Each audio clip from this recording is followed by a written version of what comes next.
Greetings, it is Dynaman here. I've not been on a while to do any videos, but I'm now going full swing and I'm doing another PC build. I'm either upgrading my PC or I'm going to build a new system around a new case. I haven't quite decided yet. Cases are... some of them I don't like, so I might stick with the case I've already got. I've got the Entech Darkfleet 85 case, which I might reuse, or I might go for one of these fancy ones with the nice glass panels on the front and the side. I do like them. I think they look cool. I'm into the RGB lighting. I think it's awesome. I think it makes your case look good. So here goes. I'm now going to discuss with you what I'm going to be doing, and I hope you enjoy this video. So I've not built a PC for a while. I've been looking at building one, but the price of graphics cards at the moment's terrible. People are using them for mining, which is not nice for us PC gamers as a whole, because we like to play games on our PCs and we like to upgrade our graphics cards when the new ones come out, but these miners are just ruining it for us at the moment.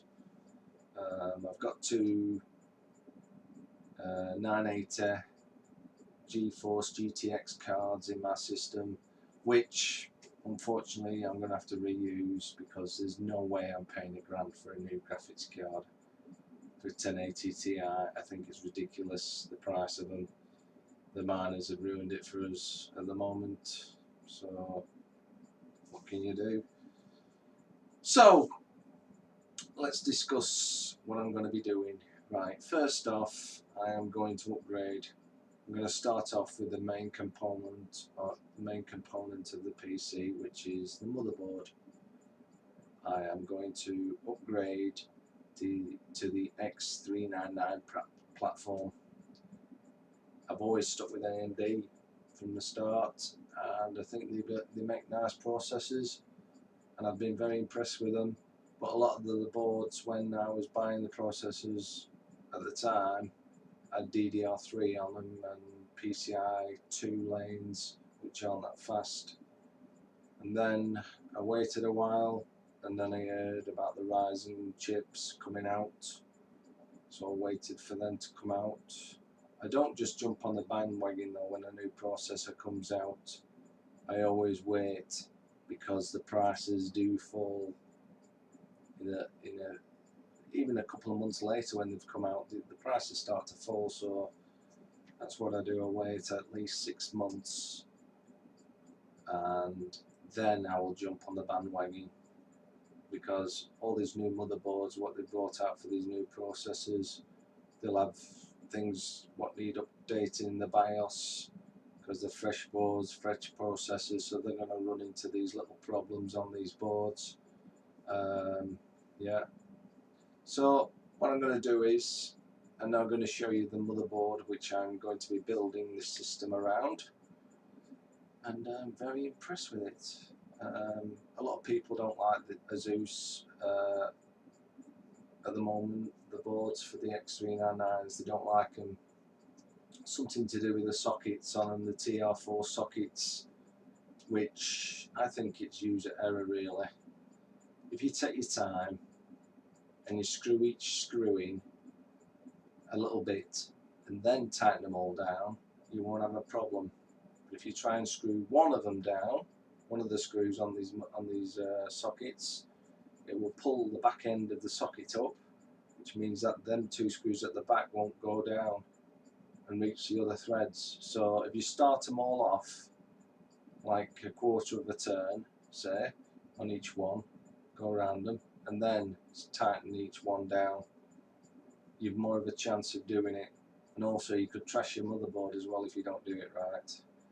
It is a massive processor, and I'm very impressed with the size of this processor. It's actually two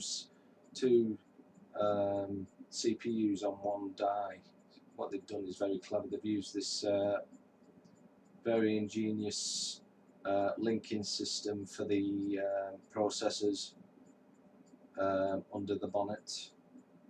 It's called Infinity Fabric, and what it does is you can put any amount of cores on this fabric. It's amazing stuff you can put.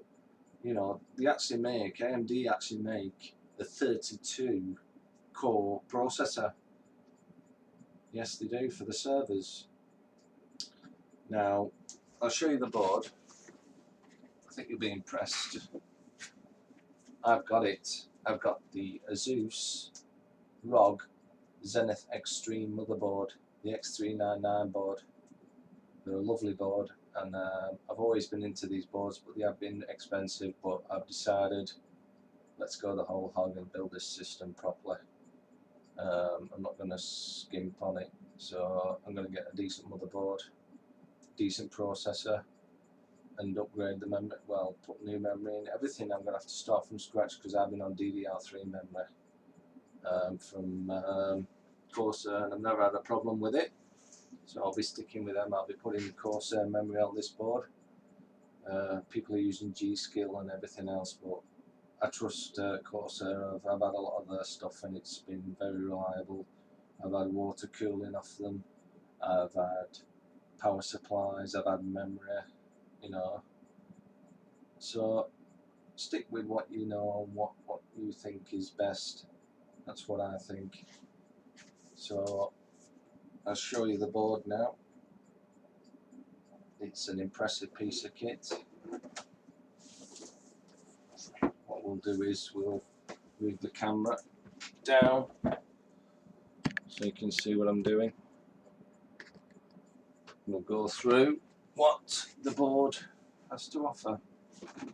Right. This is the board. It's the Zenith Extreme board by Asus. Very nice board it is too. There's a plastic piece what goes over the top. I'll just take that off so you can have a better view of what's underneath. There's the board in all its glory, and it's a lovely looking piece of kit. It's got the Foxconn socket on, which people don't like. They like the low sockets because I've noticed they have countersunk screws in, so they go in deeper when you screw them. But if you screw them in one at a time, partly, and then screw them down, you've more of a chance of doing it properly.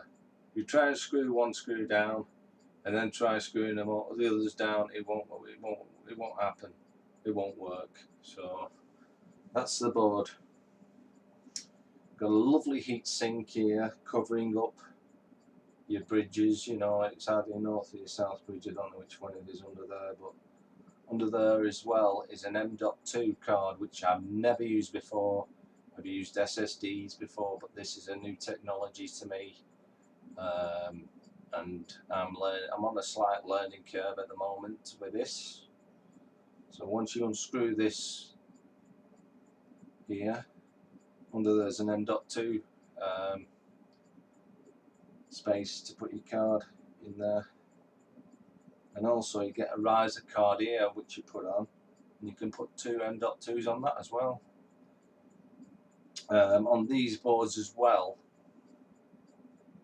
they've actually got 8 memory sockets on them. I'm very impressed with that, very impressed. It's like a server grade board to me. I've seen server grade boards and they've got 8 memory slots on them, 2 processors, whereas this is actually 2 processors on 1 die. So they've been very clever of AMD.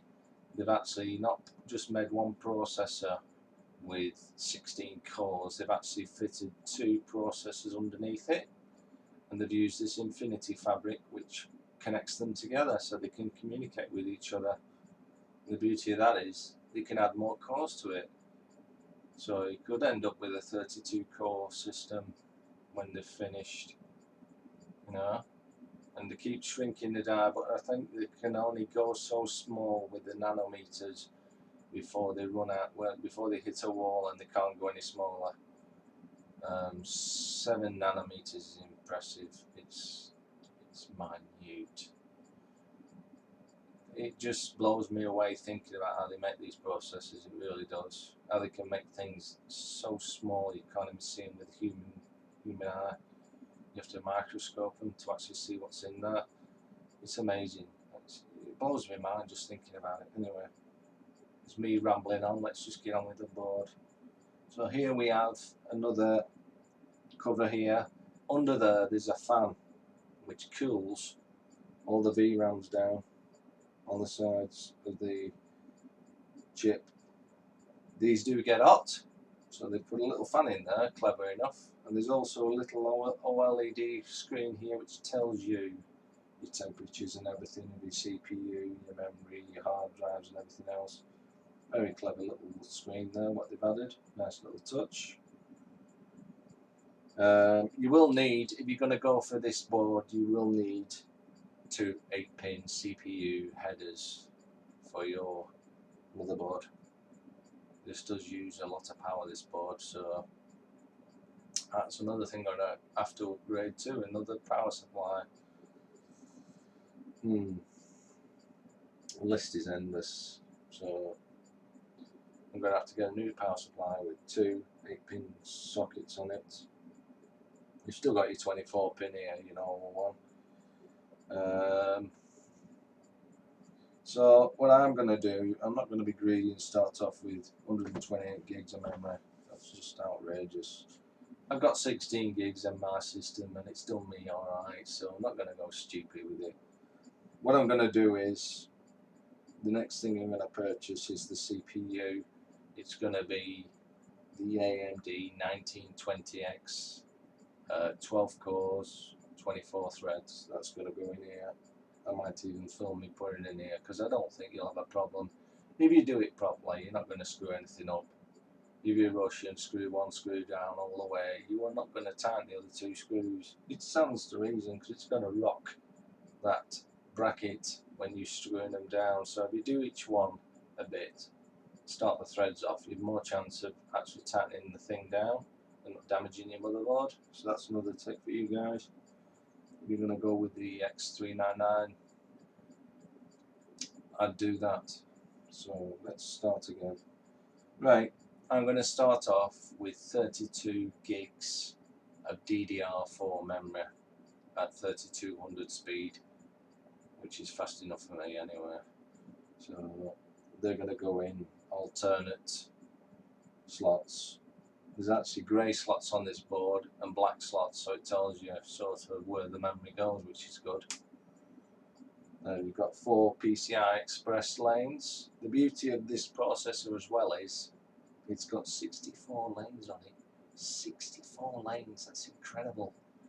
Intel only have about 28, 24 lanes altogether, so you can't put much more stuff on their boards. But with this, it's incredible. 64 lanes you get with this new board, new processor. 64 lanes. They haven't capped them off, they've given you the full amount of lanes, which is good. That's what you get with AMD as well, value for money. So you get your 64 lanes. So you can have 2 16-lane graphics cards in here, one there at the top. The next one's going to be 8, the next one's going to be 16, and the next one's going to be 8. That's the way it is. At the bottom there's a little thing you can plug in your... I'm not going to take this out of the box, I don't want to static it and kill it. It's cost me an absolute fortune, this board, so I'm not going to take any risks. I'm just going to show you things as I see them. This board you can actually use liquid cooling on. It's got all the gizmos at the bottom here for liquid cooling, which is amazing. You've got headers for your RGB lights as well. You can have light strips connected to this. It all glows. This all glows here. The eye glows as well. This has a strip that glows. On the side of the board underneath there's another strip which glows as well. It's cool. I love it. Some people don't like all the RGB stuff, but you can turn it off if you want. It's up to you. So that's my choice. I do like a bit of bling. So, moving on. Right, with this board you get a lot of accessories. I'll go through the accessories in a minute. I'll take the board out actually. I'll take the board out. Put it to one side. Right. Very important. If you ever get a motherboard, read the manual. It's got loads of information in there which will help you out. If you're ever struggling with anything, there's loads of information in there. Just read it, you know, go through it. But you start putting things together and think, oh, something's not working, because you haven't read the manual. There's a lot of information in there. Read it. Right, that's your manual. Now they're very generous with the stickers in here. You've got all these stickers. Yeah, you get them stickers with it. You get little stickers for your cables. Let's move on to this. This on the floor. Right. Let's look at that. Full of stuff, full of stuff. Right, we'll go through it. On this board we have Wi-Fi. Believe it or not, we have Wi-Fi. And that is a Wi-Fi antenna which you can put on the side to pick up the signal. You get two of these. 1, 2 Wi-Fi antennas. Right. You get a cable there. That's for your RGB lighting, an extension cable. They've even put a bracket in there for your graphics card. Yeah. Cool. There's only one in though. I wish they'd have put two in. I've got SLI on mine. I wish they would have put two in. I could have had two cards with these on, but never mind. I might use it on one of them. Anyway, that's that. You've also got a lot of information as well in there to read. You even get a cool stuff for your brew. Right. You get a 3-way SLI bracket, which is that one. You get a 4-way SLI. And you even get a 2-way SLI as well, which I will be using in mine. The price of cards at the moment is ridiculous. Anyway, moving on. This is your gigabit, 10 gigabit card.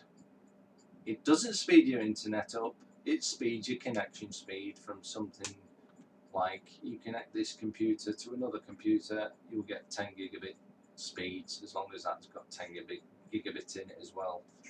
You'll get the link speed of that, which is cool. That on its own is about 170 quid, which is ridiculous. But there you go, that's in the kit. And also on this, you get, that's your card there, which you can put your M.2s on. You can put one on one side and one on the other. You can also attach a fan to the top of this to cool the cards down, the M.2 cards down. So there you go. We've even got this. This connects all your front headers to it, and then you plug it into your motherboard, which is handy. So that's your header port there. You get 6 SATA cables as well included. So, what else have we got in here? Right, they've even, instead of a CD, Windows 10 I've noticed doesn't use DVDs anymore for some reason, because mine got disconnected when I upgraded to Windows 10 Professional. It doesn't work anymore. So they've included a USB flash drive in there for your BIOS.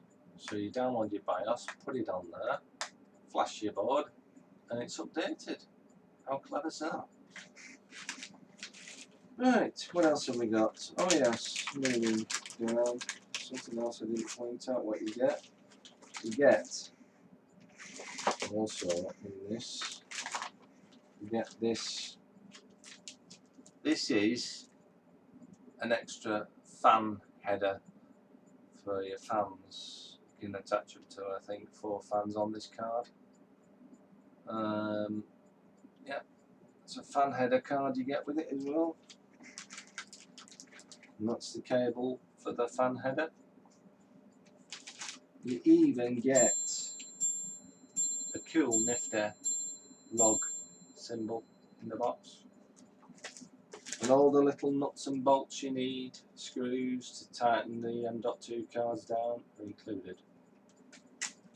So it's quite a comprehensive kit, what you get. And I'm very pleased with it. So that's all your accessories.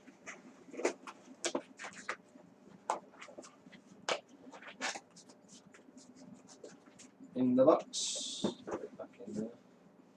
I love this box. What it come in. If you look, you lift it up, and it's got "Welcome to the Republic" with the Zeus logo at the top. Like that, nice little touch, and it folds back like that, like a little piece of cardboard that folds back as you open the lid. Somebody spent time designing that. There you go. There's your manual. Don't forget to read it though. There's a lot of information in there. Alright, and that's the board. So, it's Dynaman. I'll just put this back in the box.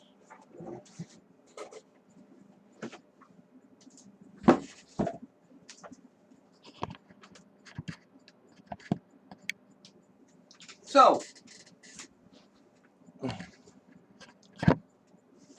I hope you've enjoyed this video, lads and lasses.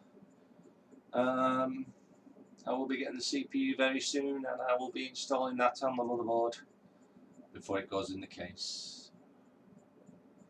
It's easier to do on the outside than the inside of the case, I think, so that's what I'll be doing. I'll also be getting a new liquid cooling system to fit that processor because it's massive. It is a huge processor. So, there you go. That's my first video of this build, and I hope you've enjoyed it. And it's Dynaman saying bye for now.